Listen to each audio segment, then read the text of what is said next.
क्या कभी आपको ऐसा महसूस हुआ है कि आप अकेले नहीं हो? कोई है आपके आसपास जो आपको घूर रहा है, आपको देख रहा है, आपको किसी की मौजूदगी महसूस होती है और कोई नज़र नहीं आता। क्या अचानक से कभी आपकी नींद खुल गई है रात को और आपने जब टाइम देखा हो तो रात के 3:33 हो रहे हो या रात के 3 बज रहे हो? दोस्तों, अगर आपके साथ या आपके किसी जानने वाले के साथ ऐसा कभी भी हुआ हो तो ये कहानी आप ज़रूर सुनिए।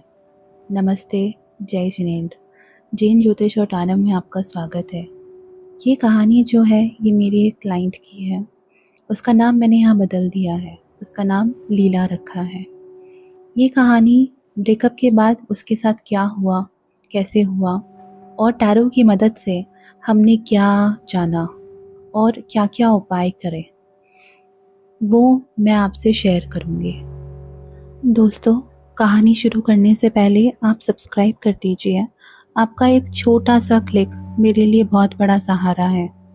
तो चलिए शुरू करते हैं। मॉनसून की एक अंधेरी तेज बारिश वाली रात थी। बाहर बारिश जोर से हो रही थी, बिजली चमक रही थी और हवाएं ऐसी चल रही थी जैसे कोई पुरानी कहानी सुना रही हो। उस रात 4 बजे के लगभग मुझे एक मैसेज आया। लीला का मैसेज था। उसने उसमें लिखा था, मैं रोज़ 3:33 उठ जाती हूँ बिना किसी वजह के।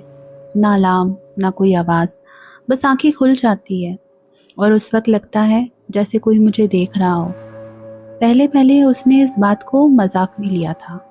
उसे ऐसा लगता था कि अजीब वक्त है, शायद सपना होगा, मेरा दिमाग सोया हुआ है।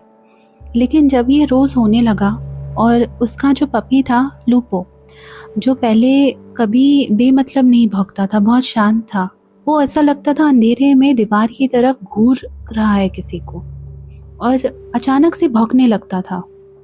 तब लीला को समझ में आया कि ये कुछ और है। लीला यहाँ पर अकेली रहती थी, इसलिए उसने मुझे उस रात 4 बजे मैसेज किया था। लूपो भी उसके कमरे में आने से मना कर रहा था। वो बहुत ज़्यादा घबरा गई थी। थोड़ा पूछने पर लीला ने बताया था कि कुछ महीने पहले उसका ब्रेकअप हो गया था। उसका एक्स ईशान वो लड़का था जो जिंदगी में दिखने में तो सीधा साधा लगता था, लेकिन अंदर से एक अजीब सी खामोशी लेकर चलता था। ब्रेकअप के बाद वो जैसे गायब सा हो गया था, ना फोन ना मैसेजेस।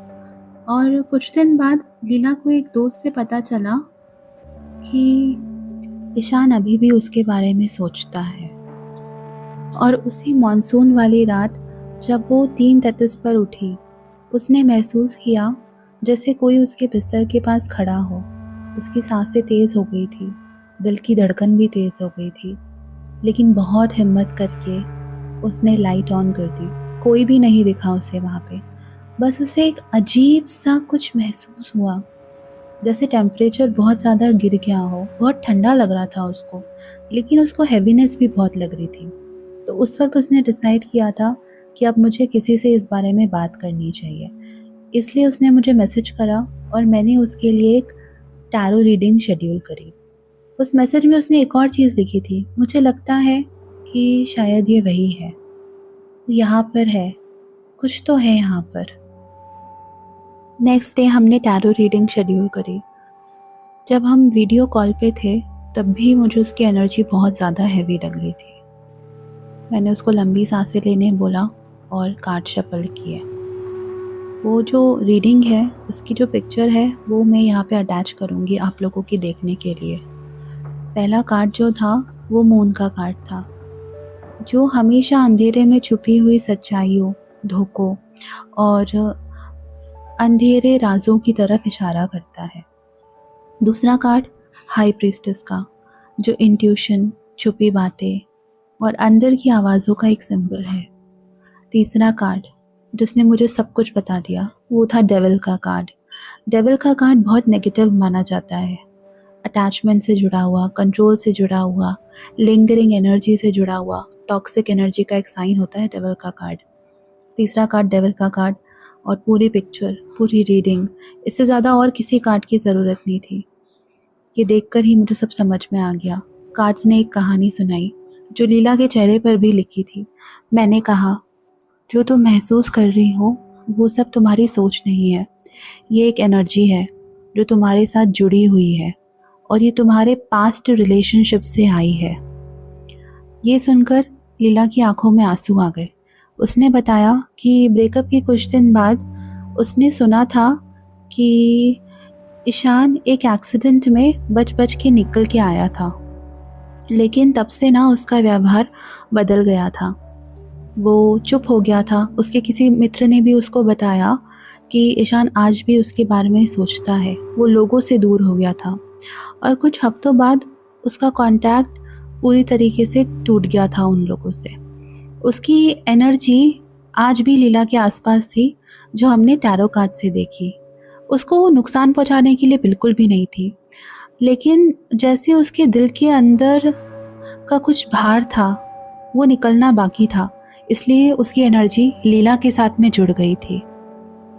यहाँ पे मैं आप सभी को बताना चाहती हूँ, हम ऐसा सोचते हैं कोई भी रिश्ता टूटने के बाद कि सिर्फ हमको तकलीफ़ ही होगी, लेकिन सच्चाई तो ये है कि इमोशंस और एनर्जी दोनों का एक अपना अपना सफ़र होता है और जब तक वो सफ़र पूरा ना हो तो वो आपके पास अटकी रहती है। जैसे इस केस में हुआ कि ईशान की एनर्जी जो थी वो लीला के साथ रही, उसको हार्म करने के लिए बिल्कुल भी नहीं थी, उसको नुकसान पहुंचाने के लिए बिल्कुल भी नहीं थी। बस वो एनर्जी से जुड़ गए थे एक दूसरे के साथ और कोई क्लोजर नहीं मिला रिलेशनशिप में, वो बस टूट गई, एकदम से टूट गई।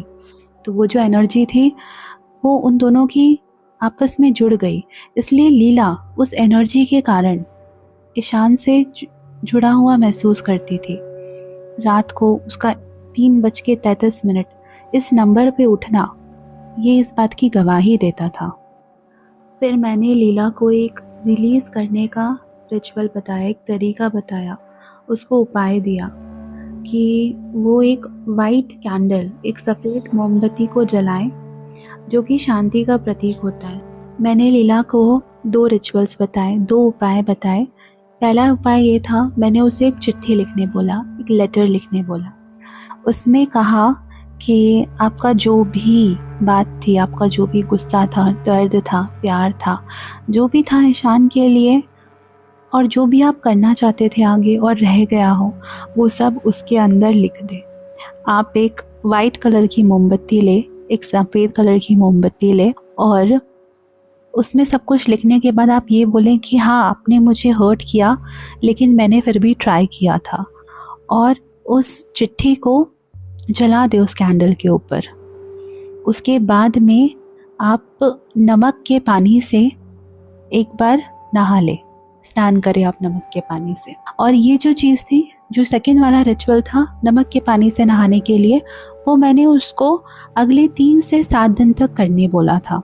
लेकिन जब उसने चिट्ठी लिखी, उसको जलाया और नमक के पानी से एक बार नहाई और सो गई रात को। नेक्स्ट डे लीला सुबह के 8 बजे उठी। उसने ये बात मुझे फ़ोन करके बताई कि मेरी नींद प्रॉपर हुई है, मैं 8 बजे उठी हूँ और लूपो भी अब बिल्कुल ठीक हो गया है। वो मेरे कमरे में आता है, मेरे पास सोता है और बिल्कुल भी अब वो अननेसेसरी तरीके से भौंक नहीं रहा है, किसी चीज़ को ढूंढ नहीं रहा है। तो दोस्तों, अगर आप हर रात एक ही वक्त पर जाग जाते हैं, अगर आपको महसूस होता है कि कोई आपको देख रहा है या कोई बोझ आपके दिल पर है, तो आप जान लीजिए आप बिल्कुल भी अकेले नहीं हैं। कभी कभी क्या होता है ना कि यूनिवर्स आपको एक संदेश देता है, और टैरो हर दर्द को तो ठीक नहीं कर सकता, लेकिन ना वो आपको अंधेरों से रोशनी की तरफ ज़रूर लेकर जा सकता है। और कभी कभी वही रोशनी हमें जीने की एक ताकत देती है। तो मेरे प्यारे प्यारे व्यूअर्स, मेरे प्यारे दोस्तों, मेरे सब्सक्राइबर्स, अगर आपको ये कहानी पसंद आई है तो आप बिल्कुल भी सब्सक्राइब करना ना भूलें। अगर आपने नहीं करा है तो आप लाइक करें। मैं चाहती हूँ आप अपनी कहानी, आपके साथ जो कुछ भी हुआ है, आप कमेंट्स में लिखें। मैं बिल्कुल कोशिश करूँगी कि मैं उनका जवाब दे सकूँ। आपको अगर पसंद आई है ये कहानी तो आप ज़रूर अपने व्हाट्सएप ग्रुप में बाकी लोगों के साथ शेयर करें, या जिनको आप जानते हैं जो ब्रेकअप के थ्रू गुज़र रहे हैं, तो आप उनकी भी इस कहानी को शेयर करके मदद कर सकते हैं। बिल्कुल भी ना भूलें, हम सब इस सफ़र में आपके साथ हैं। तो मैं मिलूँगी आपको अगले टैरो क्लाइंट कन्फेशन में। तब तक के लिए अपना ध्यान रखिए। जय हिंद।